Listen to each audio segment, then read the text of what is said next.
Hello, you are listening to the Childcare Director's Chair podcast. Your host, Erica Sakosio, invites you to join her community of passionate and inspiring leaders in the ECE field, where she discusses, reflects, and shares the best ways to invest in our children, families, teachers, and community. Because after all, we know they are the heartbeat of any successful program.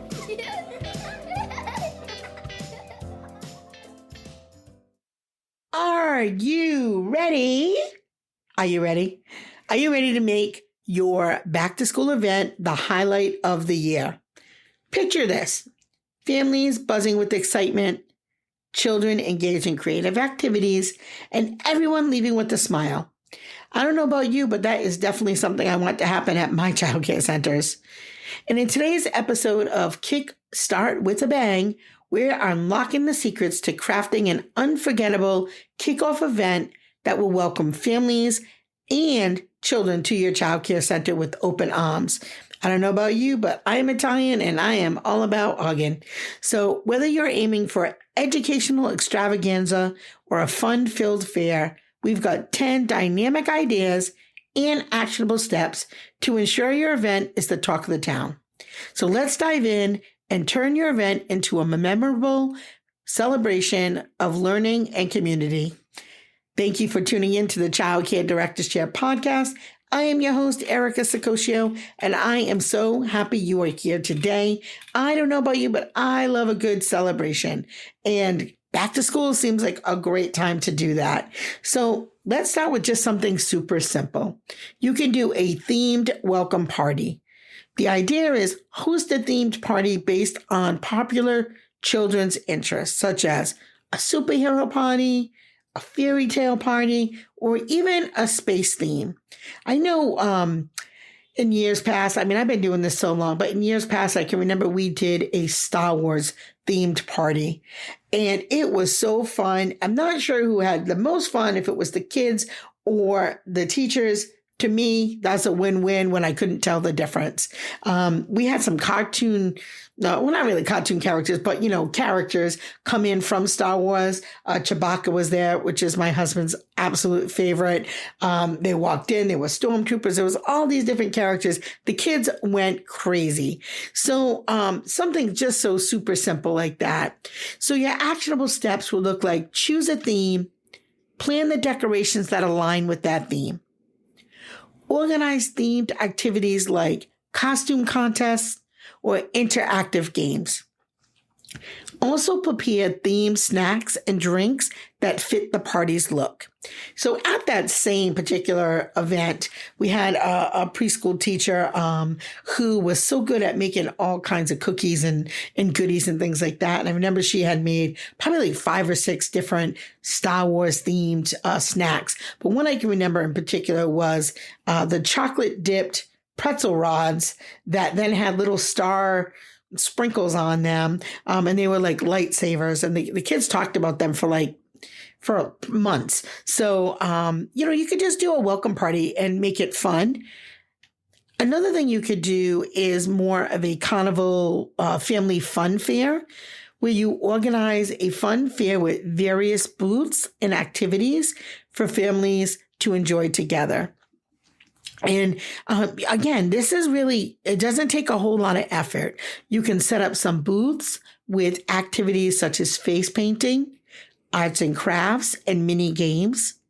You can invite local vendors or partners to participate and provide additional entertainment and refreshments, and talk about supporting your community. Like, we have food trucks here in Rhode Island, and they're good ones.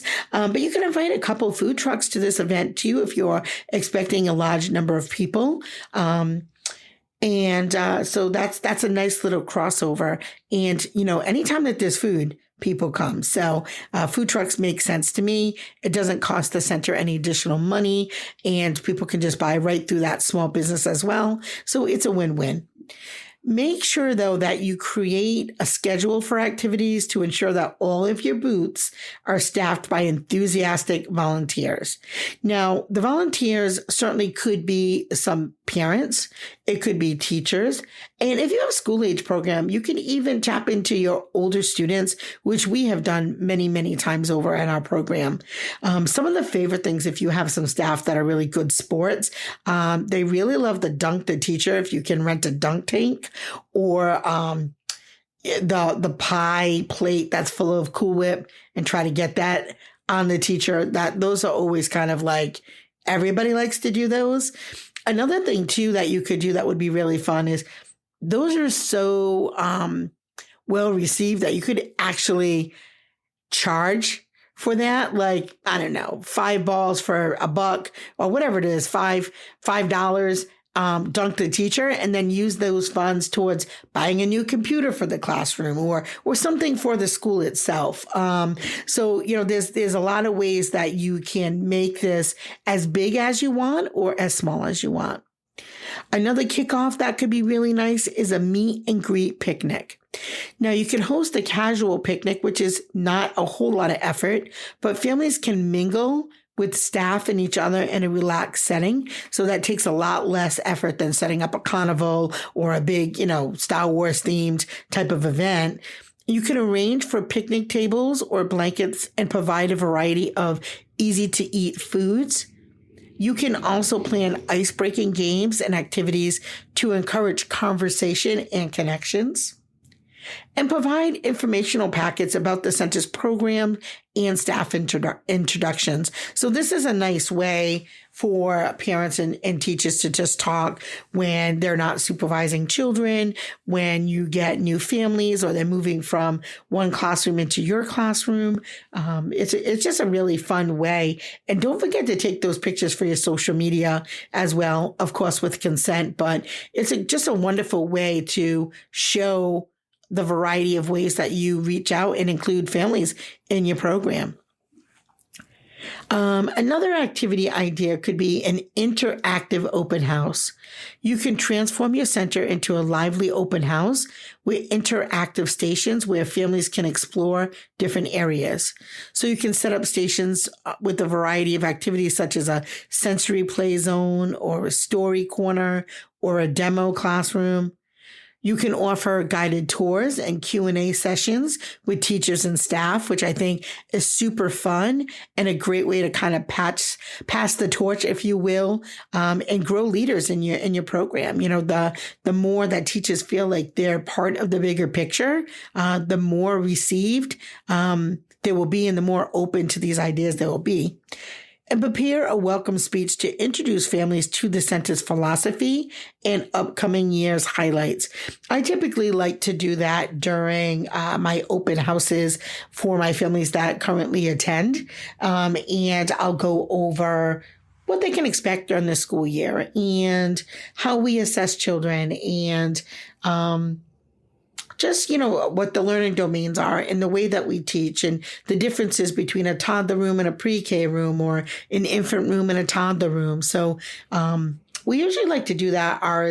We do it a little bit later in the year. It's like more the end of September, beginning of October, because we like to get a chance to really know the kids a little bit before we kind of do that kind of feedback session. And then if there's any tweaks that we need to make in terms of our scheduling, our curriculum, our setup of our classroom, we're able to do that once we have the children who are going to be in the classroom space for the year, actually in the classroom and interacting with each other. That's just a little side note. Community talent shows. Organize a talent show where children, parents, and staff can showcase their unique talents. And I have to tell you, that was something we always did. I would say the first, 10 to 15 years I was in business, kids really enjoyed creating a talent show. So you can create a sign-up sheet for participants and encourage a wide range of talents. Set up a stage area with appropriate lighting and sound equipment. You can even connect with the local sound company, and maybe they would come out at a reduced rate, or maybe even free. And part of that is you promote their business on your, on your social media, in your parent letters. I always love the bartering system. So maybe there's a parent who has professional grade lighting and sound that they can bring to the table as well. So there's lots of different ways to do that. And then make sure you promote the event through flyers and social media to draw a crowd, to ensure that it's a lively audience. Ask them to share with friends and family. So I'm not certainly saying solicit outside people you don't know, but, have the kids invite grandma and auntie and, uncle or, a family friend, that type of a thing. Now, those are really fun ideas. If you want to dig a little bit deeper into the educational ideas, or how you're going to make that connection of learning to families and how we teach through play, here are some other ideas. So you can set up learning station extravaganza, where you set up variety of learning stations focused on different subject areas or skills. Keep in mind your domains. If you have learning domains in your state, this might be a wonderful way to show parents how you teach children through play. Create the stations for literacy, math games, science experiments, and of course, art projects. Everyone loves art. Provide interactive materials and hands-on activities for each station. And really, to up the game, have your educators or volunteers at each station to guide activities and explain the learning objectives. I can remember we did a science night, which was super fun.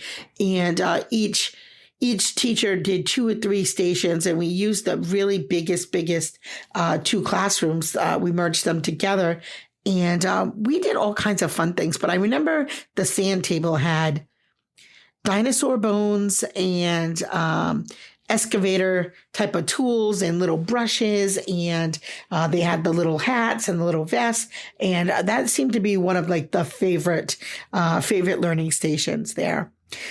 You can also set up a Storytime Wonderland where you host a special Storytime event featuring interactive and dramatic readings.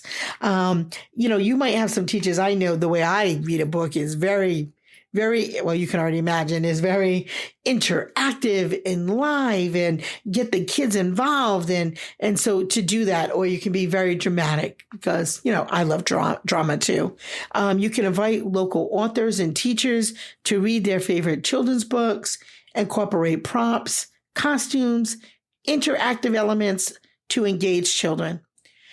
Provide a quiet corner with books for children to explore on their own as well. But I love literacy, so this is a great way to do literacy in your program. You can provide educational workshops for parents, offer workshops for parents on topics related to child development and educational strategies. Action steps could be schedule sessions on topics like effective parenting techniques, early literacy techniques and tips, and managing screen time. You also can invite guest speakers or educators to lead the workshops and provide handouts and resources for parents to take home. I know they really appreciate that. You can do science and nature exploration. As I had said, we've done science fairs before. Organize a day of hands-on science and nature activities. Some action steps could be you could set up interactive experiments, nature scavenger hunts, and simple science demonstrations. We have a group called, not a group, a company called Mad Science down here in Rhode Island. They're really great. We invited them to come to our science fair. And as we had all these interactive stations, and then at the end, he did a show for the kids with a big experiment, and it had a volcano that erupted and, all the fun things, all the gooey, messy things kids love about science. So partner with local science organizations or naturalists to provide an expert guidance in your science fair. And you can also offer take-home kits with simple science experiments for families to do together. And last but not least, you can do a cultural celebration day, which I love. I am all about diversity. Create the diverse cultures within your community, celebrate with educational activities and displays. Invite those community leaders to your program. Create stations or booths highlighting different cultures with activities, crafts, and food samples. Invite families to share their cultures and traditions and stories, and include educational materials and presentations to teach children about various cultures that are represented. So those are 10 ways that you can kickstart your year with a bang. I hope that you found these ideas helpful and want to support our show. So I'd love for you to consider joining our community with a small monthly subscription of just $10 a month.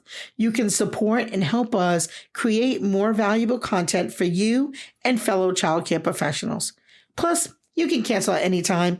So just go down to the bottom, the support the show link, and click that button, and let's make the back to school year amazing for all of us. So that's it for today. Have a great day as always. And remember, it's the small details that make a big impact on the success of your childcare business. Well, all the cute little kiddos have been picked up and it's time to go home. And that'll do it for another episode of the Childcare Director's Chair. Please leave a review so Erica knows the information is helping you to manage and improve your childcare centers. Remember to subscribe to get the latest episode from Erica's Childcare Director's Chair.